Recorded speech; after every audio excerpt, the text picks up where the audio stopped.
आपण आपल्या मुलांना जे संस्कार देतो तीच संस्काराची शिदोरी घेऊन मुले पुढे जात असतात.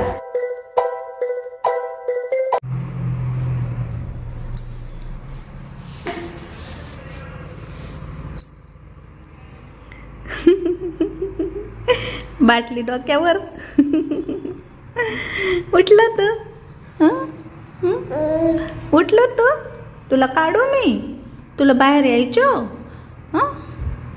बाहेर यायचं बाळाला, झोपी झाली बाळाची. आणि चाल चाल चाल चल यायचं बाळाला, माझ्या सोनाला यायचं. अंच अंच अंच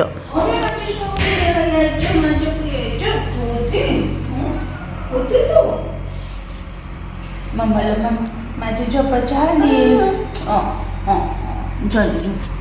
लाडू केली ग, मोती केली. हा फाडू नको टाकू.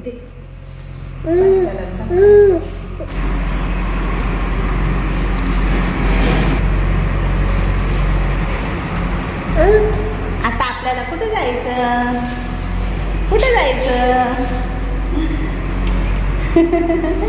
आता आम्हाला जेवी करायला जायचं. भूक लागली, आता आम्ही जेवी करायला चाललो.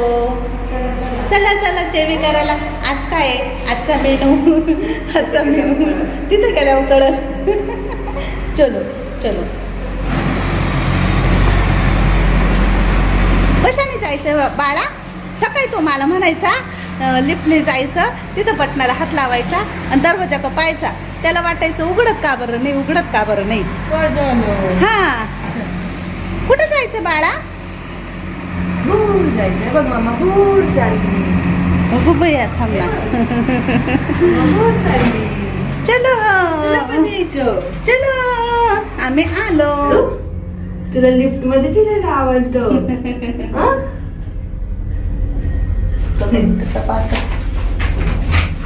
खरं तर आम्हाला येऊन आता 4 ते 5 दिवस झालेले आणि अजून 3 दिवस आम्हाला इथे राहायचं आहे.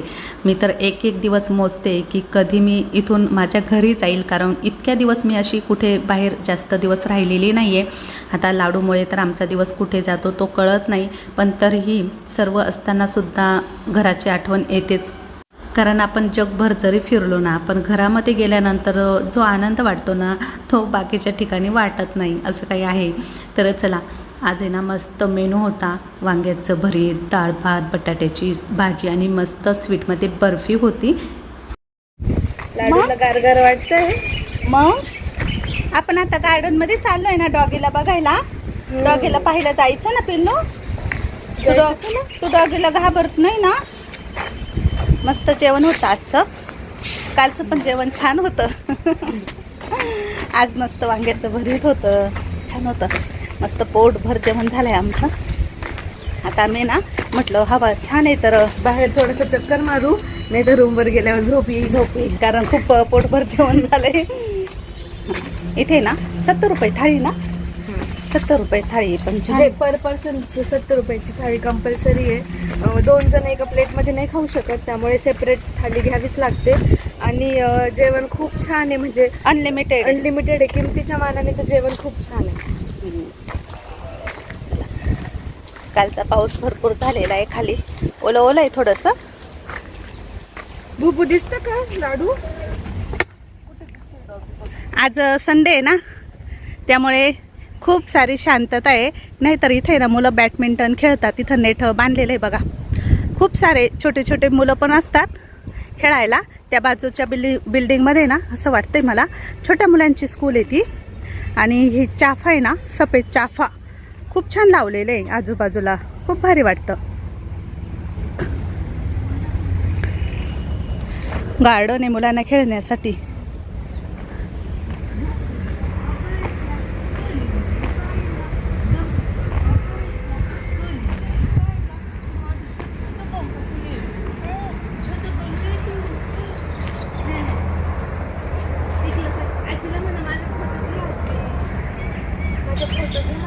तुझे फोटो काढू मी? लाडूचे फोटो काढू? आजीला पाहून हास. लाडू लाडू हस ना, बटारे बटारे डोळे करून पाहतो. लाडू कसे डोळे मोठे केल्यावर हसतो. लाडू तू कोण आहे? तू छोटे छोटे गणपती बाप्पा आहे ना. गणपती बाप्पा बसला, गणपती बाप्पा बसला. इकडे पाय ना, इकडे तिकडेच पाहतो तू. नाही, तू गणपती बाप्पा आहे ना, तू बसला ना, अशाच बस छान छान. हा हा हा हा हा. कसे हसत होता सांग. हात कसे करतो तू? कसे हात करतो? कसे करतो? कर ग कसं करतो लाडू? ना तू गणपती बाप्पा आहे ना, तू असेच बसायचो.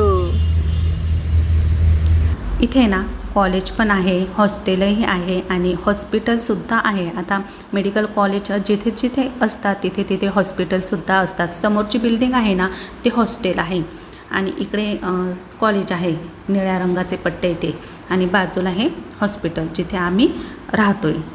जेवण झाल्यानंतर थोडासा फेरफटका मारला, कारण सारखं रूममध्ये बसून बसून पण फार कंटाळा येतो मला. त्यामुळे थोडंसं आम्ही बाहेर येत जात राहतो. मी कधी कधी लाडूला घेऊन पण बाहेर येत राहते. बाई उघडला. दाबशील ना तू बघा. चल तुला मी लिफ्ट शिकवते. चल हे बघ, पहिल्यांदी दाल बंद करायचं. मग आपल्याला कुठं जायचं? सेकंड फ्लोअरला जायचं. ओके. अरे बापले, चालली. सोपं होतं ना लाडू. लाडूने बटन दाबलं आज, हा ना. हो, आपण वरती चाललो. आलो आपण. चला.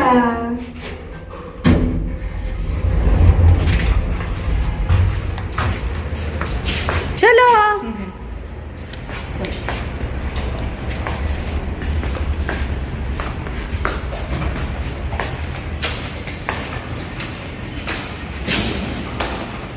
आमची तर पेटपूजा झालेली होती, पण आता लाडूला जेवण बनवायचं होतं. त्याचं जेवण म्हणजे हे सॅरेलॅक. तर घरून आम्ही आणलेलं होतं मुगडाळ, तांदूळ आणि ड्रायफ्रूटचं जे मी बनवलेलं होतं तेच. तर मस्त ते असं छान शिजवून घेतलं त्याच्यासाठी आणि नंतर त्याला खाऊ घातलं.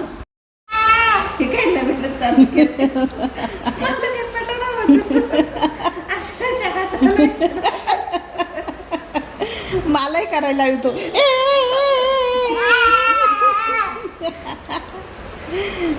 लाडू कसं करायचं बाळा? लाडू कर ना. किती बारीक करतो आपण दोघं पण लाडू. मम्माला आवडतच नाही. लाडू कसं? लाडू इतका समजदार आहे ना, त्याला जर बाहेर फिरायचं असलं किंवा जायचं असलं ना तो लगेच माझ्याकडे येतो. त्याच्या मम्मीकडे अजिबात जात नाही, कारण त्याला माहिती आहे मम्मी स्टडी करते, मम्मी आपल्याला बाहेर घेऊन जात नाही. त्यामुळे तो मलाच म्हणतो, अंगावर येतो आणि म्हणतो खिडकीकडे चल. मग खिडकीकडे मी बसवते. त्यानंतर मग तिथे खेळून झाल्यानंतर मग म्हणतो दरवाजाकडे चल, म्हणजे दरवाजा बाहेर उघडून मला घेऊन चाल.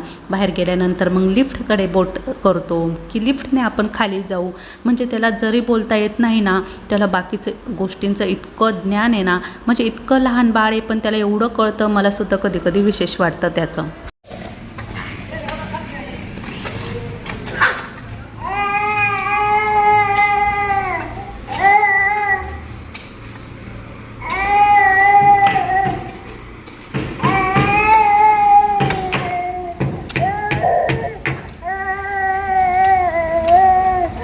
बघितलं ना, बाहेरची खाली माणसे काम करताय ना, ते सुद्धा लाडूचा आवाज ऐकून त्याच्याशी ना आवाज देऊन बोलत होते. त्यांनासुद्धा खूप छान वाटलं. छोटंसं बाळ इथून त्यांना आवाज देतं आहे आणि ते पण खालून त्याच्याशी ना हाय बाय करत होते, बोलत होते. असं काही आहे. लाडू जिथे जाईल तिथे लोकांना आहे ना मोहून टाकतो. खाली मी हॉस्पिटलमध्ये गेली ना, तिथेसुद्धा बऱ्याच ताई त्याच्याशी बोलत होत्या. हाय हॅलो सर्वांना, शुभ संध्याकाळ. संध्याकाळचं आहे ना 6:30 पावणे 7 वाजत आलेले. थोडा अंधारही पडायला लागलेला आहे. माझी ना मस्त एक झोप झाली. धन्विक झोपल्यानंतर मी पण झोपून घेतलं. पूजा तिचं स्टडीज करते आणि धन्विक झोळीमध्ये झोपलेला आहे. तो पण आता उठेलच, त्याचाही टायमिंग झालेला आहे. तर थोडंसं फ्रेश वाटावं म्हणून मग मी कोरा चहा केला केटलमध्ये. मस्त आता चहा बिस्किट खाऊ आम्ही आणि नंतर मग 7 वाजेच्या पुढे मग कॅन्टीनमध्ये जेवण सुरू होतं. मग जेवायला जाऊ. तर चला मस्त चहा घेते ग्लासमध्ये. कॅन्टीनमधूनच आम्ही हे काचेचे ग्लास घेऊन आलो होतो. खाली कॅन्टीनमध्ये सुद्धा चहा मिळतो, पण आम्ही तिथे चहा न घेता मस्त इथे ब्लॅक टी बनवली. आता चहाची गाळणी काही आम्ही आणलेली नव्हती. चहाचे हे काचेचे छोटे छोटे ग्लास तर मी कॅन्टीनमधून आणले होते. तर म्हटलं चला थोडा वेळ मी चहा पावडर आहे ना खाली बसू दिली. आणि हे बघा, गाळणी न वापरताही इथे मी चहा मस्तपैकी गाळून घेतला. आणि त्यानंतर मग गुड्डेचे बिस्किट्स वगैरे पूजा घेऊन आलेली होती, तर चहासोबत मस्त खाल्ले ते आम्ही. आणि आज रविवार स्पेशल मस्त दाळबट्टी होती कॅन्टीनमध्ये, पण आम्हाला जास्त भूक नव्हती, त्यामुळे पूजाने ना वरती एक ताट पार्सल आणलं आणि दोघीने आम्ही मिळून खाल्लं ते. लाडू लाडू झोपी कर आता बाळा.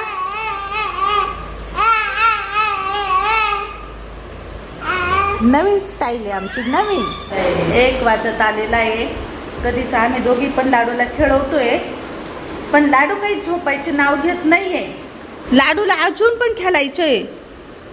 लाडू, उद्या मम्माचा पेपर आहे ना बाळा, झोपी करशील ना तू. गुड नाईट बोल त्याला. बघा बघा किती ऊत आलाय. रात्रीचं त्याला इतका ऊत येतो, तरी 7 वाजता उठलेला आहे तो. 3:30ला झोपला होता, 7 वाजता उठला आहे. आणि आता 1 वाजत आलेला आहे. मला पण झोप लागली, पूजाला पण झोप लागली, पण हा काय आम्हाला दोघींना झोपून देत नाही आहे. पण आता आम्ही लाईट बंद करू तेव्हा हा झोपेल. चला गुड नाईट. सकाळी पुन्हा बोलते तुमच्याशी. सर्वांना बाय बाय. बंद करते.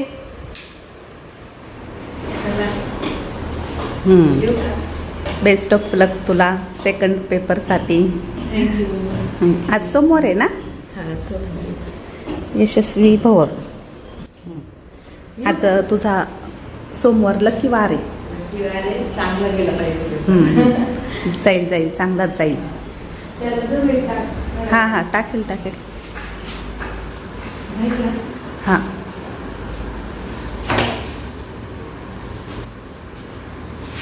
पहिल्या दिवशी पूजाने ना एक्झामला जाण्यासाठी कुर्ती पंजाबी ड्रेस घातलेला होता, पण एक्झाम सेंटरला आहे ना पंजाबी ड्रेस किंवा कुर्ती असं अलाउड नाही आहे. तिथे आहे ना टी शर्ट जीन्स असंच चालतं, म्हणजे त्यांचा रूल आहे. तर पूजाला हे काही माहीत नव्हतं. तिथे गेल्यानंतर तिला समजलं, पण मग पहिल्या दिवशी त्यांनी ठीक आहे घेतलं तिला आतमध्ये, म्हणून तिने आज आहे ना टी शर्ट आणि पॅन्ट घातलेली आहे. तर असं काही आहे. आणि ॲप्रॉन पण चालत नाही वाटतं, ते पण मग ती घालून गेली नाही. आज रिक्षा खाली आलेलीच होती, तिच्याबरोबर अजून बाकीच्या फ्रेंड पण आहे. तर त्या हॉस्टेलला राहतात त्या बाकीच्या मुली, आणि मग त्यांच्यासोबतच पूजा मग गेली. आता एक्झाम सेंटर इथून 17 किलोमीटर वरुडी गावामध्ये आहे. हाय हॅलो सर्वांना, गुड मॉर्निंग, शुभ सकाळ. मस्त सकाळ झालेली आहे. सकाळचे 8:15 वाजले. पूजा गेली आता. आज तिचा सेकंड पेपर होता आणि आज आहे सोमवार. माझी पण आंघोळ झाली, मी पण फ्रेश झाली. धन्विक झोपलेला आहे अजून. आणि आम्ही ना हॉस्टेलमध्ये नाही आहे, हॉस्पिटलमध्ये एका रूममध्ये राहतो आहे. पहिले पण आम्ही 5व्या फ्लोअरला राहायचो ना, तर ती पण हॉस्पिटलचीच डॉक्टरांसाठी त्या रूम होत्या. तर वरती ना 1-2 डॉक्टर्स होते तिथे, पण ते निघून गेले. आणि त्यानंतर मग आम्ही ना एकटे पडलो, म्हणजे मला एकटीला राहायला नाही आवडत. दोघीच आम्ही आणि आमच्यासोबत बाळ पण छोटंसं. मग आम्ही त्यांना रिक्वेस्ट केली हॉस्टेलच्या सरांना की आम्हाला आहे ना मुलींच्या आजूबाजूला रूम द्या, कारण इथे मुली नाही आहे. आधी मला वाटलं होतं की इथे मुली असतील, मुलींचं हॉस्टेल असेल, पण मला दुसऱ्या दिवशी समजलं की आपण हॉस्टेलमध्ये नाही, हॉस्पिटलमध्ये आहोत. असं काही झालं.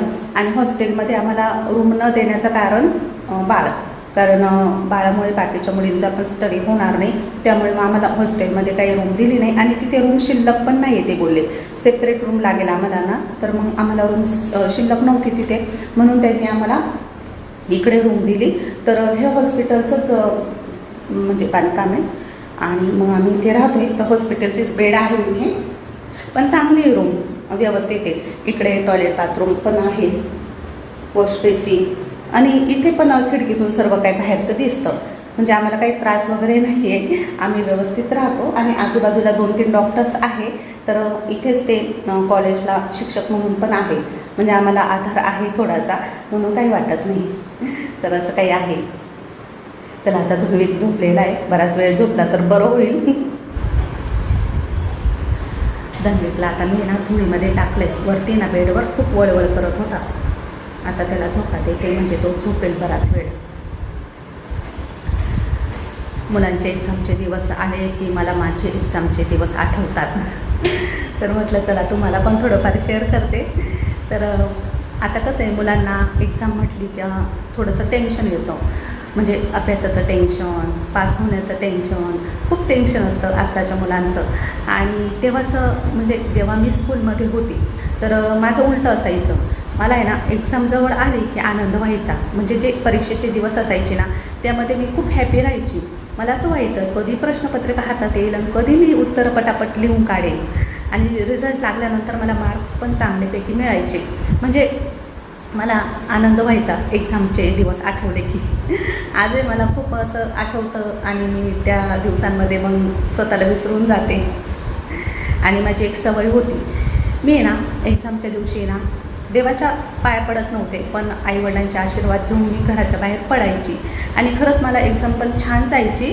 म्हणजे सांगायचं तात्पर्य हे की आपण आपल्या मुलांना जे संस्कार देतो तीच संस्काराची शिदोरी घेऊन मुले पुढे जात असतात.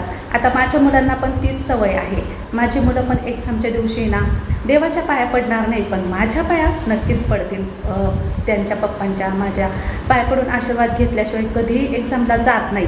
आता पूजा तरी कधी कधी बाप्पांच्या पाया पडते, मनातल्या मनात बाप्पांना सांगते, नामस्मरण करते. पण माझं असं काहीच नव्हतं. मी फक्त आईवडिलांच्या पाया पडायची आणि पेपरला जायची. आणि माझ्या राहुलचं पण अगदी माझ्यासारखंच आहे. तो सुद्धा आहे ना परमेश्वराच्या पाया पडणार नाही, पण आईवडिलांचे आशीर्वाद घेतल्याशिवाय कधीच एक्झामला गेला नाही. आणि मग मी त्याला म्हणायचे अरे बाप्पांच्या पण पाया पड. तो म्हणायचा मम्मी तुझ्या पाया पडलो ना, मग येतो मी आता. आणि कधी कधी काही गडबडीमध्ये सॉक्स बुट्ट घालून निघायचा पण बाहेर. आणि परत त्याला क्लिक व्हायचं, अरे आज मम्मी पप्पाच्या पाया पडायचं राहिलं. परत रिटर्न यायचा. आणि मग मी त्याला आल्यावर म्हणायचे काय रे तुझं काही राहिलं का. मग तो म्हणायचा अगं मम्मी पाया पडायचंच राहिलं. मग मी म्हणायचे बाई किती वेळा मुलगा आहे हा. म्हणजे असं असायचं. म्हणजे आपण मुलांना जे संस्कार देतो ना लहानपणापासून, तर खरं सांगते मुलांच्या ते नेहमी लक्षात राहतं. असं नाही की देवाच्या पाया पडू नका, परमेश्वराचे आशीर्वाद तर घेतलेच पाहिजे आपण, पण त्याआधी आईवडिलांना कधीच विसरलं नाही पाहिजे. आईवडिलांचा आशीर्वाद नेहमीच मुलांना कामी येतो. म्हणजे मुलांच्या पाठीमागे खंबीरपणे राहतात आईवडील. म्हणजे तुम्हाला सांगायचं तात्पर्य हेच की आईवडिलांचे आशीर्वाद नेहमी श्रेष्ठ असतात. गणपती बाप्पांनी सुद्धा पृथ्वीला प्रदक्षिणा न घालता आपल्या मातापित्यांना प्रदक्षिणा घालून शर्यत जिंकली होती. तुम्हाला माहितीच आहे कार्तिक स्वामींनी पृथ्वीला प्रदक्षिणा घातली होती, पण बाप्पांनी आपल्या आईवडिलांना प्रदक्षिणा घातली होती. म्हणून ते नेहमीच आईवडिलांचे लाडके असतात. तर चला असं काय आहे. तर आजचा व्हिडिओ इथेच संपवते. आवडला तर नेहमीप्रमाणे लाईक करा, शेअर करा. पुन्हा नवीन व्हिडिओसह भेटू. तोपर्यंत सर्वांना बाय बाय.